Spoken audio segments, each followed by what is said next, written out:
Ang gabi sa Japan kung saan dalawang Pinoy natamaan sa tiyan. Tapos ang laban.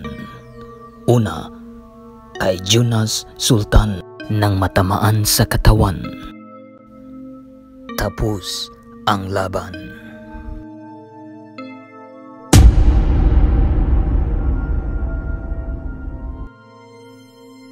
Masakit makita na ganito ang nangyari sa isa nating kababayan.